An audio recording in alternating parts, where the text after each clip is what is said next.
Haven Springs, Missouri, is the kind of small-town America you'd miss if you blinked while driving down the highway. Tucked between endless golden cornfields and dusty backroads, it's a place where life moves slow and the air smells faintly of earth and diesel. With a population barely scraping 3,000, Haven Springs used to hum with the pride of the heartland. Folks here knew each other by name. And kids spent summers playing pickup baseball in empty lots. But 3 years ago, the auto parts factory, the town's lifeline, shut its doors for good. Overnight, Haven Springs went quiet. For rent, signs popped up like weeds along Main Street, and the sound of pickup trucks rumbling out of town replaced the chatter of families at dusk. Right in the middle of it all stood Maggie's Diner, a weathered little joint with foggy glass windows, chipped wooden booths, and the comforting aroma of black coffee wafting out every morning. Clara Thompson walked into Maggie's Diner on a chilly Tuesday morning, just as the sun peeked over the horizon, painting the sky a fiery red. At 42, Clara wasn't the type to turn heads. Petite, with light brown hair pulled back in a simple ponytail, she wore a faded green apron that had seen better days, her uniform for the past 15 years. Her hands were rough from years of carrying heavy trays, wiping sticky tables, and scrubbing dishes in scalding water. But her smile was warm and steady, even if hardly anyone noticed. To the folks of Haven Springs, Clara was just part of the scenery, someone who refilled their coffee mugs, cleared their plates, and maybe got a quick, "Thanks, hun," without so much as a glance. She was background noise, as familiar and invisible as the old jukebox in the corner that hadn't worked since the 90s. Clara lived in a modest rental house on the edge of town. A place with creaky floorboards and a leaky faucet she'd learned to ignore. She was raising her 14-year-old son, Ben, on her own, a skinny kid with big dreams of becoming an engineer. Always tinkering with model planes in his cramped bedroom. Ben's dad had skipped out right after his first birthday, leaving Clara to figure it all out solo. She worked hard to keep a roof over their heads and put food on the table, picking up extra shifts at the diner and mowing lawns on weekends when she could. Every night, as Ben hunched over his homework at their wobbly kitchen table, Clara sat nearby with a cold cup of coffee, balancing her checkbook or mending his worn-out jeans. It was the kind of life millions of Americans know too well, scraping by, but holding on to hope for something better. Maggie's Diner used to be the beating heart of Haven Springs.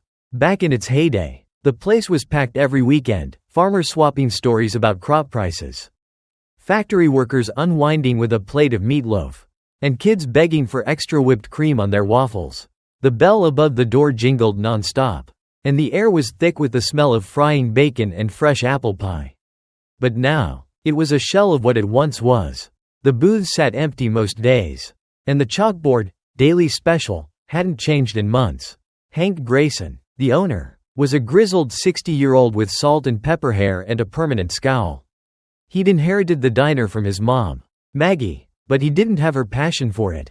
To Hank, it was a sinking ship, a money pit he couldn't escape as the town spiraled downward. "Clara, hustle up, will ya?" Hank barked from behind the counter as she wiped down a table near the window. "Folks ain't payin' to watch you stand around." Clara paused for a split second, took a deep breath, and kept going without a word. She was used to Hank's grumbling. It was as much a part of her day as the sizzle of eggs on the griddle or the faint hum of the fridge. Hank hadn't always been this rough. Clara remembered her early days at the diner, when he'd crack jokes about fishing trips at Lake of the Ozarks or ask how Ben was doing in Little League. But when the factory closed and customers dwindled, the weight of unpaid bills turned him sour, a man worn down by a dream he couldn't hold on to. The regulars still coming to Maggie's Diner were the last threads of Haven Springs' old spirit. There was Ellen, a retired elementary school teacher who parked herself in the corner with a cup of Lipton tea and a dog-eared paperback. Tom, a trucker hauling freight along I-70, swung by now and then for a plate of fried chicken and a Coke. Every once in a while, a lost tourist stumbled in off the highway, but they rarely stayed long. Clara treated them all the same, a smile, a soft, "What can I get you today?" and a little extra care in the small things. She knew their names, their orders: black coffee for Tom, no sugar for Ellen, and sometimes slipped an extra cookie onto a kid's plate when their parents could only afford a cheap burger. But nobody seemed to notice. One morning, as she set a plate of fries in front of Tom, he muttered without looking up, "Thanks, sweetie." Clara smiled, though a pang of emptiness hit her. Sweetie, a word folks tossed out when they couldn't be bothered to remember her name. But Clara didn't let it break her. She had a quiet strength, what Americans call grit, a kind of resilience that didn't need a spotlight. Every day, as she stepped through the diner's glass door, she carried a tiny spark of belief that her work, small as it was, mattered to someone. She didn't know it yet, but that spark was about to catch fire. That Tuesday morning, as Clara tied her apron and started brewing the day's first pot of coffee, she had no clue Haven Springs was on the brink of a story folks would talk about for years. Maggie's diner, with its peeling paint and faded dreams, was teetering on the edge of something big, and Clara, the waitress everyone overlooked, was about to steer it somewhere new.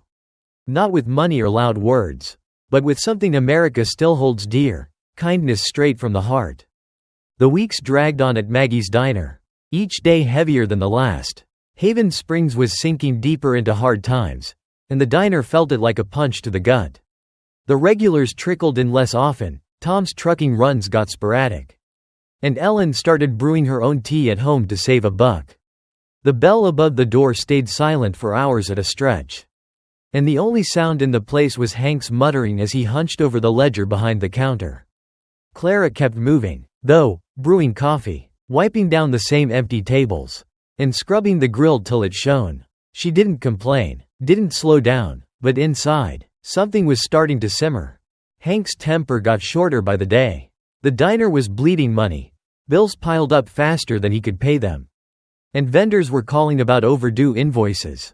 He'd slam the phone down after every argument, then turn his frustration on whoever was closest. Usually, that was Clara. "You're moving like a damn snail today," he snapped one afternoon as she carried a stack of plates to the sink. "Maybe if you worked harder, we'd have some customers." Clara bit her lip, her hands steady on the dishes.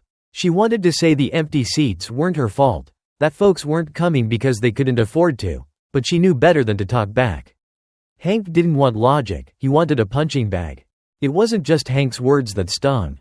The diner's slow decline was tearing at the fabric of Haven Springs, and Clara saw it every shift. She'd watch families come in, their faces tight with worry, counting coins for a single plate to share. One evening, a young mom with 2 kids slid into a booth, her voice low as she ordered a bowl of soup, nothing else. Clara caught the little boy staring at the pie case, his eyes wide with hunger. When Hank wasn't looking, she slipped a slice of apple pie onto their table, whispering, "On the house." The mom's eyes welled up as she mouthed a shaky, "Thank you." But Hank caught the tail end of it. "Clara, what the hell?" he growled, storming over. "We ain't running a charity. You want to give stuff away? Use your own paycheck." She nodded, saying nothing, but her jaw tightened. She'd paid for that pie out of her tips that barely covered Ben's school supplies. Then there was Joe. He was a wiry guy in his 50s, always in a threadbare jacket, who'd started showing up around the diner a few months back, homeless since the factory shut down. Joe would linger near the dumpster out back, hoping for scraps. One rainy afternoon, he worked up the nerve to step inside, his boots leaving wet streaks on the floor. "Just a glass of water, please," he mumbled, head down. Clara was filling a cup when Hank barreled out from the kitchen. "Get outta here," he barked, pointing at the door. "We don't serve freeloaders." Joe shrank back, muttering an apology, but Clara slid the water across the counter anyway. "It's just water, Hank," she said quietly. His face turned red. "Don't you sass me. You're lucky I don't fire you right now." As Joe shuffled out into the rain, Clara watched him go, her heart sinking. Later, she wrapped a leftover sandwich in napkins and left it by the dumpster where he'd find it. The unfairness didn't stop there. Clara's hours stretched longer as Hank cut shifts for the other part-timers, leaving her to handle everything: cooking, serving, cleaning. Her paycheck didn't stretch with it, though. One Friday, she opened her envelope to find it lighter than usual. "Hank, this ain't right," she said, holding up the stub. "You cut my overtime?" He didn't even look up from his coffee. "Business is bad. Clara, you want to keep a job. You take what I give." She stood there, the paper trembling in her hand. That money was supposed to pay for Ben's new sneakers, the ones he needed for track tryouts. She walked away, swallowing the lump in her throat, and spent her break counting quarters to see if she could still make it work. The breaking point crept closer with every small injustice. Clara couldn't unsee the cracks in Haven Springs, the folks who'd lost their homes, the kids skipping lunch at school, the way despair hung over the town like a fog. At the diner, she heard whispers of it all. Ellen came in one day, her voice shaky as she told Clara her husband had been laid off from his janitor gig. "We're barely scraping by," she admitted, stirring her tea with a trembling hand. Clara listened, then slipped a muffin into a to-go bag for her. "For your husband," she said softly. Hank saw it from the counter and exploded. "Clara, you're gonna bankrupt me. Quit playin' Mother Teresa with my inventory." She didn't argue, but her hands clenched into fists behind her back. What Hank didn't know, what nobody knew, was that Clara wasn't just taking it all in silence. For years, she'd been stashing away every spare dime, skipping dinners to save a few bucks, picking up odd jobs around town. She wasn't just some bleeding heart giving handouts, she was planning something bigger. Back when Hank had taken out loans to keep the diner afloat, he'd fallen behind on payments. Clara had quietly stepped in, using her savings to buy up the debt from the local bank, not out of spite, but because she couldn't bear to see Maggie's diner sold off to some fast food chain that'd pave over its soul. She kept it under wraps, biding her time, watching as Haven Springs and Hank teetered on the edge. One night, after a double shift, Clara stood at the sink scrubbing grease off a skillet, her back aching and her mind racing. She thought about Joe shivering in the cold, Ellen worrying over bills, and Ben asking why they couldn't afford cable like his friends. She thought about Hank's snarl, the way he turned away people who needed a warm meal most. The water burned her hands, but she barely felt it. Something was shifting inside her, a resolve hardening like steel. She wasn't just tired, she was done. Done watching good people suffer while Hank let the diner rot. Done being invisible. As she locked up that night, the wind howling through Haven Springs, Clara glanced back at the diner's flickering neon sign. It was a relic of better days. But she saw something else, a chance to bring those days back. She didn't know how yet, but she knew one thing, she wasn't powerless. Not anymore. The air in Maggie's diner felt thick that Friday morning, like the calm before a Midwest storm. Clara arrived at her usual 6 a.m. shift, the sky outside still dark and the wind rattling the loose panes of the diner's windows. She tied her faded green apron with steady hands, but her eyes held a spark that hadn't been there before, something sharp. Determined, alive. The past weeks had piled up like bricks on her shoulders. Hank's tantrums, Joe's hungry stares, Ellen's quiet despair, and Ben's worn-out sneakers still sitting unpaid for in her mind. She'd had enough. Today wasn't going to be just another day.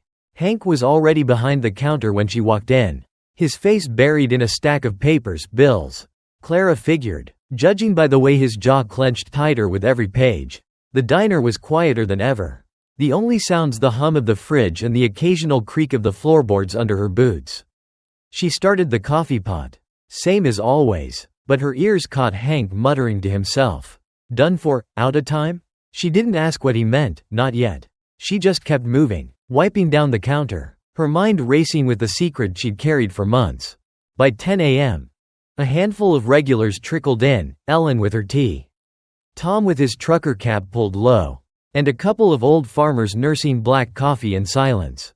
Then the bell jingled, and Joe stepped inside, his jacket soaked from the drizzle outside. He hesitated at the door, eyes darting to Hank, but Clara gave him a small nod. "Sit down, Joe," she said softly, pouring him a water. Hank's head snapped up. "What did I tell you about him?" he barked, stomping over. "No cash, no seat." Joe flinched, halfway out of the booth, but Clara stood her ground. "He's not hurting anybody, Hank," she said, her voice calm but firm. Hank's face turned beet red. "You don't call the shots here. Clara, get him out, or you're done." That's when it happened. The diner went dead quiet. All eyes on them, Ellen clutching her teacup, Tom pausing mid-bite. Clara didn't flinch. She reached into her apron pocket, pulled out a folded stack of papers, and set them on the counter with a soft thud. "I'm not done, Hank," she said, her tone steady as steel. But you might be. He blinked, thrown off, then snatched the papers up, his scowl deepening as he skimmed them. "What the hell is this?" he demanded, his voice cracking. Clara took a breath, her heart pounding but her resolve unshaken. "Those are the loan papers for this diner," she said, "the ones you couldn't pay back. I bought 'em from the bank, every last cent of your debt. Maggie's diner's mine now." The words hung in the air like thunder. Hank's jaw dropped, his eyes darting between the documents and Clara. "Searching for a trick. You're lyin'," he sputtered. But his hands shook as he flipped through the pages, legal signatures. Bank stamps. All legit. The farmers whispered to each other. Ellen gasped, and Tom let out a low whistle. Joe just stared, wide-eyed. It wasn't a lie. For years, Clara had scraped by, saving every nickel and dime, skipping meals, sewing up her own clothes, taking odd jobs around Haven Springs. When Hank started falling behind on his loans, she'd seen the diner slipping away, destined to be bulldozed for some soulless burger chain. She couldn't let that happen, not to the place where she'd raised Ben on leftover fries, where Ellen found comfort after her husband's layoff, where Joe might have had a shot at a warm meal.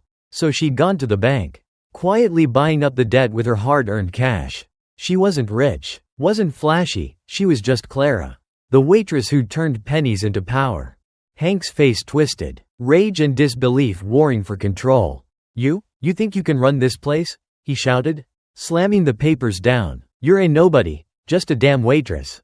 Clara met his glare, unflinching. "Maybe," she said, "but I'm the nobody who owns it now. And you're done treating people like dirt." The diner erupted. Ellen clapped a hand over her mouth. The farmers cheered, and Tom banged his mug on the table. Joe slid back into the booth, a faint smile breaking through. Clara stepped forward, her voice rising just enough to carry. "This diner's been a lifeline for Haven Springs. Folks come here when they got nowhere else. You forgot that, Hank. You turned away people who needed us most. Yelled at him, made him feel small. I'm not letting that happen anymore." She turned to the regulars, her eyes shining. "This place is ours now, yours, mine, everyone's, and it's gonna be different." Hank tried to fight back, his voice hoarse. "You can't do this. I'll sue you." But the threat fell flat. The papers were ironclad, Clara had made sure of it, triple checking with a lawyer friend in St. Louis. She didn't gloat, didn't raise her voice. "You can try," she said simply, "but right now, you need to leave." The room held its breath as Hank stood there, fists clenched, staring at the woman he'd underestimated for years. Then, with a furious grunt, he grabbed his coat and stormed out, the bell clanging wildly as the door slammed behind him. For a moment, nobody moved. Then Ellen stood up, clapping slowly, her eyes wet. "Clara Thompson, you're a miracle," she said, voice trembling. Tom grinned, tipping his cap. "Hell of a show, kid." The farmers raised their mugs, and Joe just nodded, like he couldn't believe his luck. Clara exhaled, her knees shaky but her head high. She hadn't planned to make a scene, hadn't wanted the spotlight, but there it was. And she wasn't backing down. She looked around the diner, its chipped paint, its empty booths, its flickering neon sign outside. It wasn't much, but it was hers now. And she knew what she had to do next. This wasn't just about kicking Hank out, it was about bringing Haven Springs back to life. She'd saved Maggie's diner with her savings and her grit. But what came next would take more than money, it'd take kindness. The kind she'd always carried. The kind Hank never understood. As the regulars buzzed around her, asking questions and offering hugs, Clara felt it.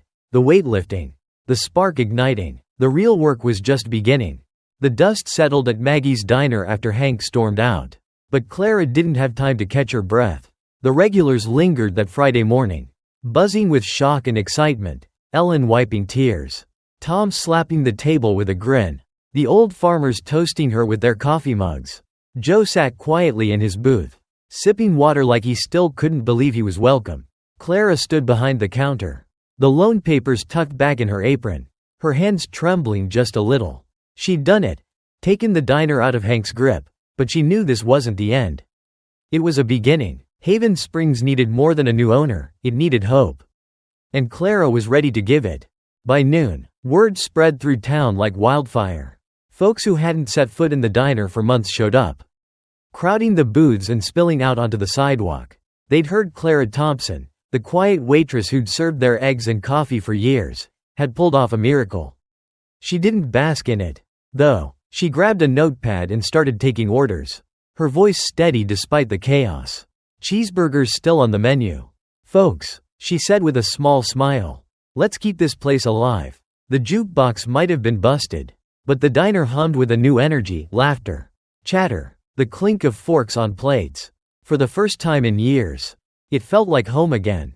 Clara didn't waste a minute dreaming up changes.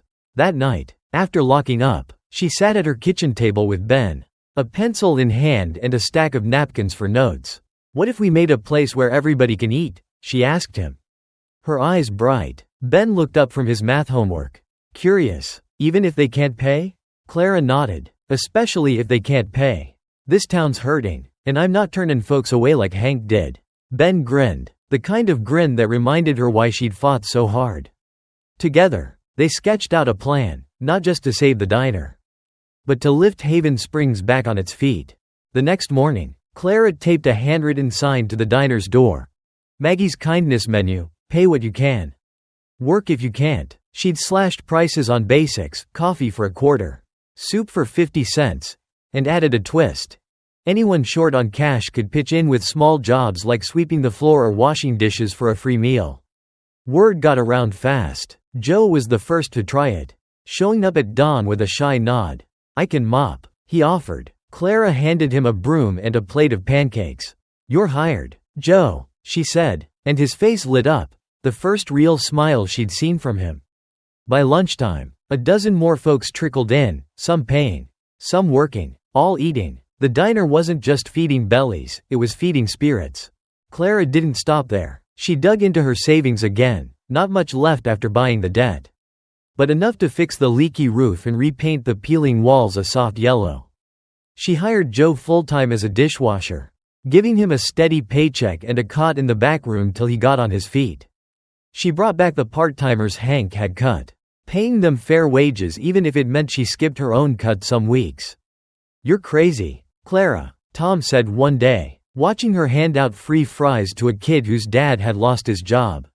"Crazy's what this town needs," she shot back, and he laughed, tipping his cap. The changes rippled outward. Ellen started a reading hour for kids in the diner's corner, bringing old books from her classroom days, free for any family stretched too thin for library fines.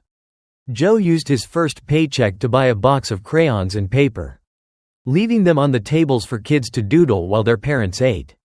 Even the farmers pitched in, dropping off extra eggs or potatoes from their harvests. Maggie's diner became more than a place to grab a bite, it was a lifeline.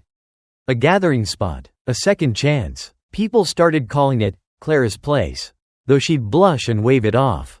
"It's ours," she'd say, "all of ours." Hank came back a week later, hat in hand, his bluster gone. He stood in the doorway, watching the packed booths, the kids coloring, Joe stacking clean plates. "Didn't think you'd pull it off," he muttered. Clara poured him a coffee, on the house, and shrugged. "Didn't do it alone." Hank sipped in silence, then cleared his throat. "I was wrong, Clara. About a lot of things." She didn't gloat, just nodded. Room for everybody to change. Hank, he started coming by now and then, helping fix a wobbly table or two, like he was trying to make amends. Months passed, and Maggie's diner turned a corner. The kindness menu drew crowds, locals, truckers, even tourists snapping pics for Instagram with hashtags like #HavenSpringsHeart.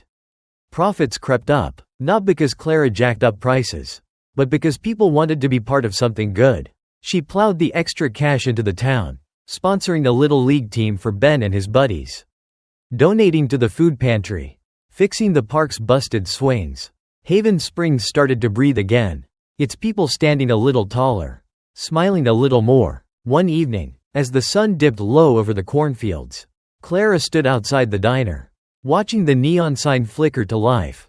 Ben ran up, fresh from practice, his new sneakers kicking up dust. "Mom, you did it," he said, hugging her tight. She ruffled his hair, her throat tight. "We did it, kiddo." Inside, the diner glowed, yellow walls, full tables, Joe whistling in the kitchen. It wasn't perfect, wasn't fancy, but it was alive. Clara had saved it not with big bucks or big talk, but with small acts of kindness stacked up like bricks till they built something unbreakable. She thought back to the days she'd felt invisible, a shadow in her own life. Now, as folks waved through the window and called her name, she knew the truth. Kindness wasn't loud or flashy, it was steady, quiet, powerful. Haven Springs had needed a hero. And Clara, plain old Clara, had stepped up. As she locked up that night, the stars bright overhead, she felt peace settle in her bones. This was her America. A place where grit and goodness could turn a fading diner into a beacon of hope.